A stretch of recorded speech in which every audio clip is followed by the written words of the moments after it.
is CTV News. Good evening, I'm Lauren Stallone. A strong summer storm system moved through lower Michigan into Windsor, Essex, and has left its mark as residents kicked off their weekend. This is a shot from our Skycam as the storm approached. Environment Canada issued a series of storm alerts culminating in an orange thunderstorm warning shortly after 7 p.m., looking to alert the public of powerful winds as well as heavy rain and hail. The weather agency warned conditions could bring winds between 110 and 129 kilometers an hour. Rainfall amounts were estimated to possibly exceed 30 millimeters. The storm reached across Windsor, Essex, with damage and power outages being reported across the city in Kingsville and Leamington. A bystander told CTV News Windsor firefighters were out quickly to attend to a downed mature tree at the corner of Seminole Street and Drollard Road that brought down a traffic signal. The storm continued to move east, with Environment Canada issuing a red tornado warning that was at 7:29 p.m.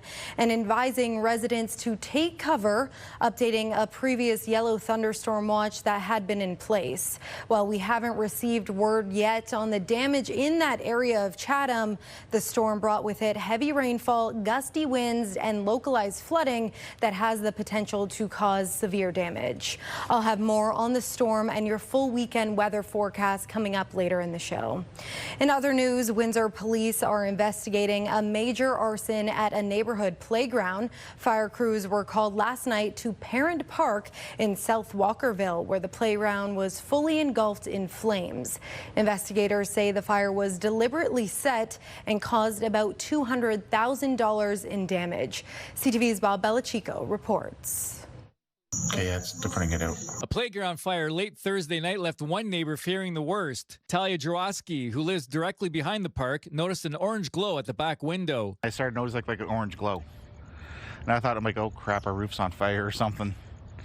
Then I went outside, like, nope, nothing, but I smelled something burning. Started walking back this way. I thought our living room was on fire, and then realizing it's actually the park, and yeah, it was a blaze. Damage to the park is pegged at $200,000. I'm sad. According to Windsor Police, the playground fire was intentionally set using a petroleum-based accelerant, and they are looking for answers. Some residents claim to have heard fireworks prior to the blaze. If you heard fireworks, if you heard anything, stop somebody in the area. Give us that information, because any little piece of information could actually break open a case for us. We drove by with the kids this morning, and they were devastated to see it was just melted, and that's their favorite park, so they were literally crying about it. I felt really bad. It was really fun to play there because I love the swing in the playing tag there. But now it's burnt down, so I'm sad. There is another park 6 blocks away, but it won't be usable due to scheduled upgrades. They're starting to do the one at Optus apparently next week, so there'll be no playgrounds within walking distance for probably the rest of the summer. A city official tells CTV News this is the 3rd playground fire in Windsor in the last 5 years. This is a big problem. These are taxpayers' dollars that were wisely invested by City Council into a neighborhood amenity in that playground that has been lost now, and it's going to be a considerable amount of money to replace it. That money comes from the pockets of the taxpayer. Vandalism costs are in the budget, but this fire alone is going to eat up a big chunk of that. Whether it's damage to our garbage receptacles or our bathrooms in the parks, it does all add up. And although we budget for it, we certainly are seeing it far exceed that this year. Bob Belichico, CTV News. Windsor police are also out with the image of a suspect wanted in an early morning arson last month on Drollard Road.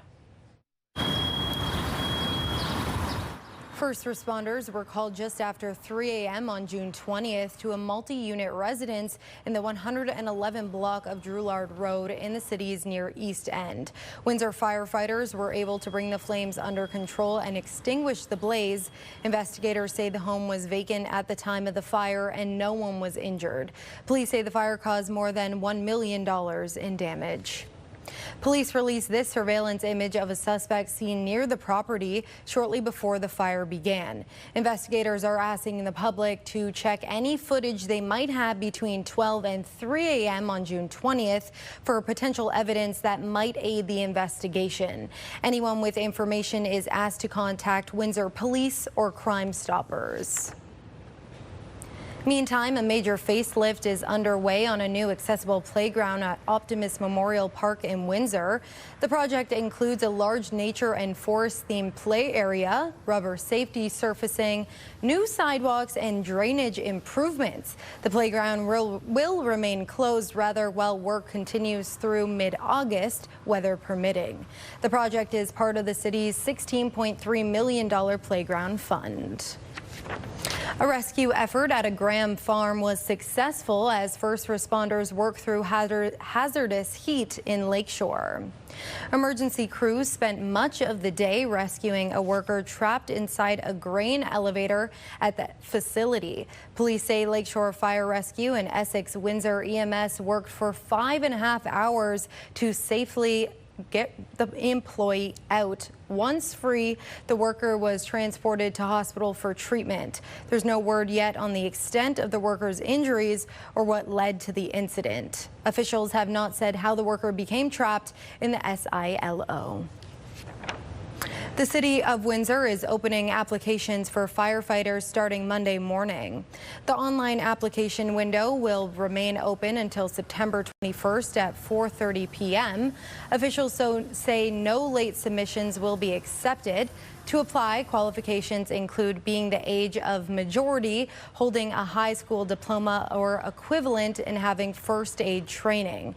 Applications will only be accepted online through the City of Windsor's website. Windsor Essex's housing market continued to cool in June, with sales and prices both down from a year ago. The Windsor Essex County Association of Realtors says 476 homes sold last month, 24 fewer than in 2025. The average sale price was just over $566,000, about $17,000 less than a year ago. So far this year, just under 2,600 homes have sold across the region, about 130 fewer than at the same point last year.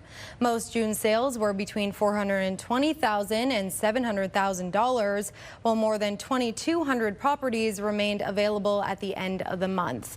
We Care president says that inventory is giving some buyers more leverage. If you're a buyer either in your starter home or in like your middle rung house and you're looking to move up in the market, great time to do that. Just because of the abundance of inventory in those higher price points, it does allow buyers a little bit more room for negotiation, where you're still seeing a decent amount of activity in that middle rung and especially in that lower level price point. Essex Council will consider taking another shot at securing millions of dollars in federal funding for a long-awaited sports complex. The town says the demand for soccer fields and baseball diamonds has outgrown the facilities it has now, and even if the grant application isn't successful, Council is being asked to move ahead with the next phase of the project. As CTV's Chris Campbell tells us, this latest effort is more than a decade in the making. The town of Essex says it's running out of space for the growing number of athletes using its local fields. A report going to council notes Essex Center now has just 4 baseball diamonds, down from 9 after schools were built on former playing fields. It also points out there are only 4 soccer fields left, serving both youth and adult leagues. We've had several user groups lobby council over the years. We actually don't have enough soccer and baseball amenities in Essex. Fingers crossed we get a grant, but either way, we know it's time to move forward with this project. Council is being asked to apply to the federal Build Communities Stronger Fund for up to $5.2 million towards a $13 million sports complex. If approved, the project would add baseball diamonds, washrooms, storage, utilities, and artificial turf fields designed for multiple sports. If the application isn't successful, administration is recommending the town move ahead regardless, using municipal funding to pay for a second phase estimated at about $4 million. We needed it 10, 15 years ago, and now we need it really desperate because our Hanlon extension is going to be going through in 2027. We've had a lot of people that raising their kids. They want to play baseball and soccer in Essex. They're taking them outside of Essex because they just don't have the facilities. That pressure is expected to grow even further with the planned Hanland Street extension linked to the Highway 3 expansion, work that could eventually impact the town's remaining soccer fields. Bondi says previous grant applications have fallen short, but this proposal reflects feedback from senior levels of government and demonstrates the town is prepared to invest alongside federal funding. If we get the grant, we'll be successful for close to $5 million, which would, really help us start getting some of the services there faster. We really have to get on it, let the public know, get some community support behind it, and we will know fairly soon whether we get this grant or not. Ward 1 Councillor Joe Guerin, who has been involved in minor sports for years, believes the investment would benefit local families today while helping attract future tournaments and visitors to Essex. We've done hotel studies. We have a hotel coming into town, should be breaking ground soon. They see the need for hotels, and if we get those hotels and we get the sports field, then we can attract a lot of people to stay right in Essex. Chris Campbell, CTV News. Canadian soccer fans are arriving in Houston, Texas, ahead of Canada's round of 16 match against Morocco.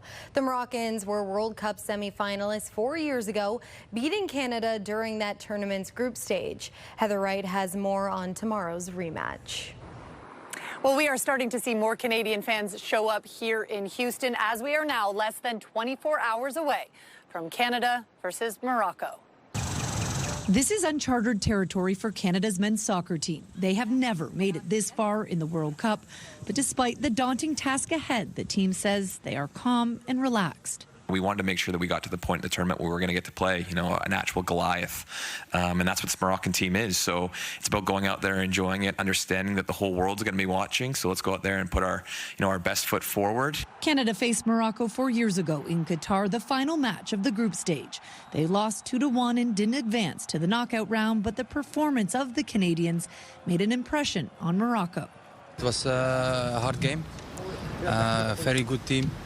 Very fit team also. I think that we started very well. I think even it was maybe one of the hardest games in the group stage. Coach Jesse Marsh says his team is ready for what will be their toughest match by far in this tournament against a team that is at the top of their game.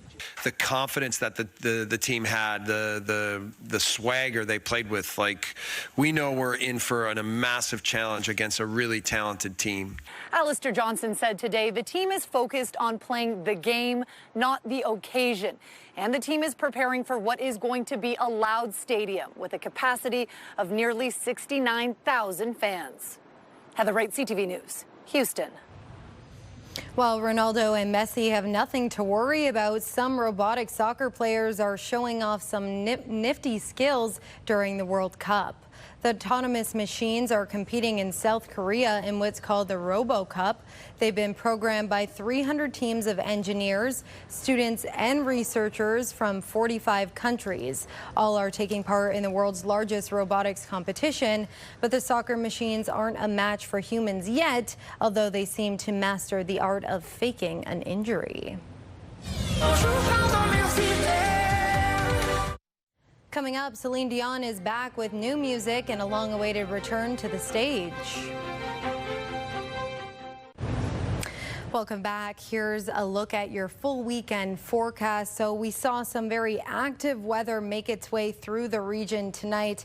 We saw that storm come through in Michigan over into Windsor. So here's a look at the satellite radar. You can see that storm start to push its way through across the region, bringing with it heavy rainfall, heavy winds, and some hail in certain areas. Now, we're sitting under a stationary boundary that causes these storms that are quite unpredictable, and it's hard to tell exactly when they are going to touch down. Now, Environment Canada issued a tornado warning for the Chatham-Kent area at approximately 7:29 p.m. tonight. Before that, we had a heat warning in effect. That heat warning is still in effect, and the risk of thunderstorms, although that warning has been lifted, the risk still remains overnight tonight into tomorrow.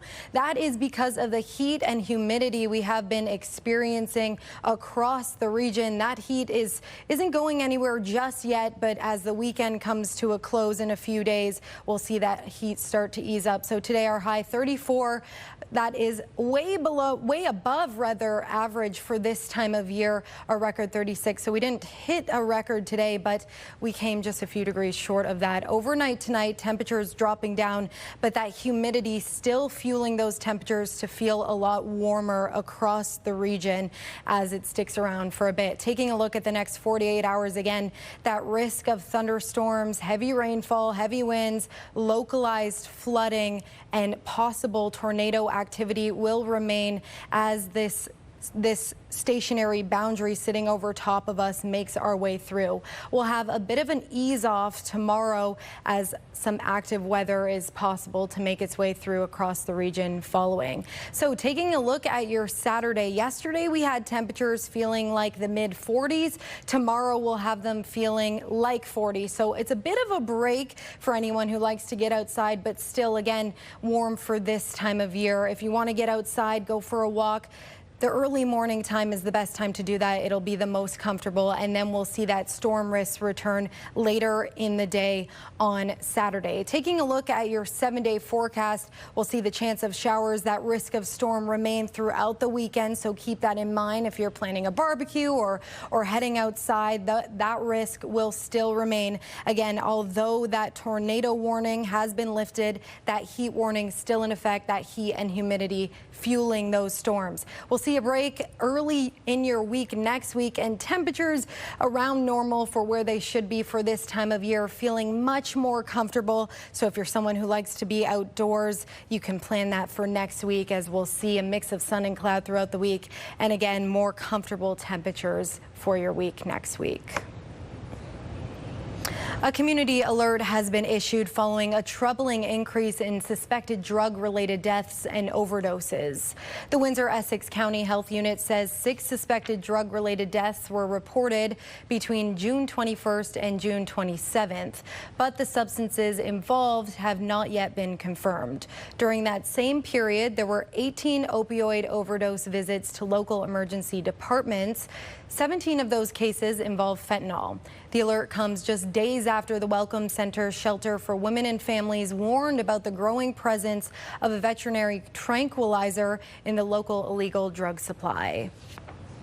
Edwin Utilities crews are on the ground helping restore power in the Woodstock area after severe thunderstorms and high winds knocked out electricity to thousands across Ontario. At the height of the outages, about 90,000 customers province-wide were without power. Restoration efforts are still underway today. Edwin says its crews were deployed last night through the Ontario Mutual Aid Group and is already on the ground assisting local hydro workers. The utility stresses the deployment will not affect service in Windsor or ELK Energy's coverage area, where crews remain fully staffed.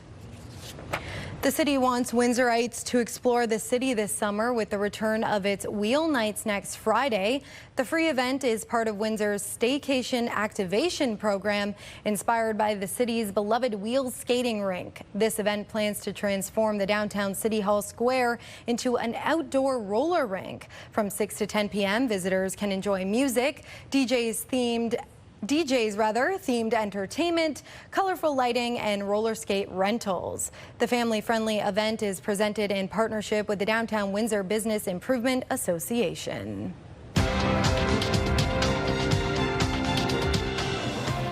In Toronto, the TSX gained 308 points while American markets were closed for Independence Day. The Canadian dollar is down 1/10 of a cent today, and on commodity markets, gold gained more than $61 an ounce. Oil added 9 cents a barrel. In a horrific crime, 2 Ontario women have been sentenced to life in prison with no chance of parole for 25 years for the murder of a 12-year-old boy. They were also convicted for torturing and confining the boy's brother. CTV's Mike Walker has more, but first, a warning. The details in this story are disturbing. Dozens of people packed a Milton courtroom today for an emotional sentencing hearing for 2 Burlington women who were found guilty of murdering a 12-year-old boy and abusing his younger brother. Becky Hamber and Brandy Cooney sat in the prisoner's box wearing green jumpsuits as they were handed a life sentence for the first-degree murder of a 12-year-old boy in December 2022 in their care, and also sentenced for confining, assaulting, and failing to provide the necessaries of life regarding his younger brother. The couple had sought to adopt the Indigenous brothers who cannot be identified. During the trial, the court heard the boys were denied food, forced to exercise, zip-tied into wetsuits, and also face physical abuse. When handing down the sentence, Justice Clayton Conlan stated, "The life of one young child has been snuffed out at the hands of these offenders. The life of the younger brother has been altered forever." Before Hamber and Cooney were sentenced, the court heard emotional victim impact statements, including from the surviving brother, who said he felt anxious testifying at the trial. Seeing the videos of what happened to him made him angry and sad, and that he misses his brother, stating, "I will never see him again. I won't be able to talk with him again." One thing you hope for is that the victims of this offense and this crime are able to do the best they can to repair themselves and move forward. The court also heard from family, community members, a former foster parent, first responders, and a teacher who all spoke highly of the brothers and described how this incident has affected their lives forever. These boys mattered, that everyone cared about them, that they were children, that they weren't problems. There was a sense that something was not right, but what came out through the trial really solidified something that was beyond our worst imagination. The judge gave Cooney and Hamber an opportunity to address the court. Both spoke at length, stating they believe they were wrongfully convicted. They take no accountability, no remorse. They deserve to be in prison for life. A first-degree murder conviction carries an automatic life sentence with no chance of parole for 25 years. We also learned today that community members are organizing a GoFundMe to help pay for the surviving brothers' education. Mike Walker, CTV News. Alberta's premier says a private company is interested in the proposed pipeline, which would carry oil to southern British Columbia. As Mike Licatour reports, that investment would be a major step in bringing the project closer to reality. The Alberta Pipeline Project is officially being handed over to the Major Projects Office. The provincial and federal governments are investing in the project with the federally owned Trans Mountain Corporation in order to build the pipeline. What the federal government is doing is creating the conditions to unlock that private investment. So there's enormous private investment that's going to come. But some former oil executives question where exactly that investment is going to come from. There were no shippers, there were no oil sands producers in the room saying that they were committed to actually move forward with this project. Pembina Pipeline Corporation will have a minority stake, and Carney pointed to the government-owned Trans Mountain Pipeline as an example of a project that is profitable. Certainly, climate change is no longer a priority. Former Liberal Environment Minister Stephen Guilbeault resigned as an MP because of the Prime Minister's climate policies, and he's concerned about the impacts of that shift. We're seeing record heat waves in northeast Canada. The Prime Minister's plane couldn't take off because of extreme weather event on Canada Day. We had to cancel part of Canada Day. Despite that, the Prime Minister managed to thread the political needle between Alberta and BC, whose premiers had been at odds over the pipeline. But yesterday, it seems David Eby backed off after protecting the northern tanker ban. He's coming around and saying, well, you know, BC, he's not in favor of a pipeline, but BC is going to get a cut of it. They're not going to push. They're not going to go to court over this. While the province is on board, the Union of BC Indian Chiefs is raising concerns not only about the environmental impacts, but also questioning whether or not the First Nations along the route have given their consent to this new project. Mike Licatour, CTV News, Ottawa. Here's another look at your 7-day forecast. That heat and humidity will remain for the remainder of the weekend. Temperatures feeling like 40 degrees, fueling the possibility for thunderstorms, heavy rainfall, and gusty winds. Those temperatures and that storm risk will ease off for the remainder of the week. Mix of sun and cloud early next week and more comfortable temperatures, so make sure to head outside. Canadian superstar Celine Dion has released a new song as she prepares to return to the stage. And Canadian superstar Celine Dion has released a new song as she prepares to return to the stage. The track, titled Bonjour, Pardon, Merci, comes months after the announcement that she will begin a residency in Paris starting September 12th. Dion's last tour was postponed because of the pandemic, and she was later diagnosed with a rare condition known as stiff person syndrome. Well, it's official. NFL star Travis Kelce and pop superstar Taylor Swift are married. News of the nuptials shared on a giant screen tonight outside Madison Square Garden, where the wedding took place among the 1,000 guests. Ted Lasso star Jennifer Lopez was also spotted at the venue, as was singer and Swift collaborator Ed Sheeran.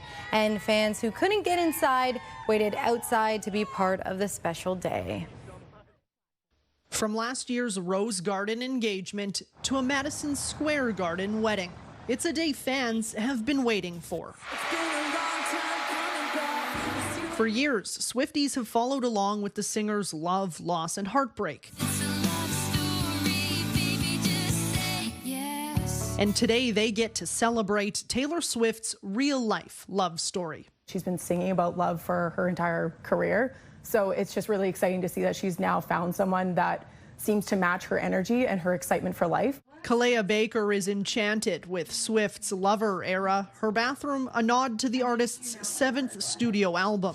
She's been following every detail of Taylor Swift and Travis Kelce's Manhattan wedding, all the way from Saskatchewan. I would love to see what her dress or dresses look like, because she's had so many fashion moments over her 20-year career. The Prairie Province has quite the connection to the singer. 2 years ago, Saskatchewan Swifties set an unofficial record, crafting the world's longest friendship bracelet, bringing fans closer to each other and their favorite artist. We all feel that we are her friend. We do listen to her when we're sad or when we're happy, or like there's a Taylor song for every emotion that you have. So for us, we're probably more invested simply because we know she's going to have a good day. 3,000 kilometers away in the heart of Manhattan, fans there are trying to catch a glimpse on the big day. Made nearly impossible with police barricades and tents set up to shield the arrival of the couple's 1,000 guests. I think that we should honor that. And if we need gates and guards to do all of that, then that's what we need. Amid all the speculation, one thing fans say is for certain. Inside the New York City venue, today will be a fairy tale. Allison Bamford, CTV News. That's our time tonight. Thanks so much for joining us. We'll see you next time. I'm Lauren Stallone. Have a good night.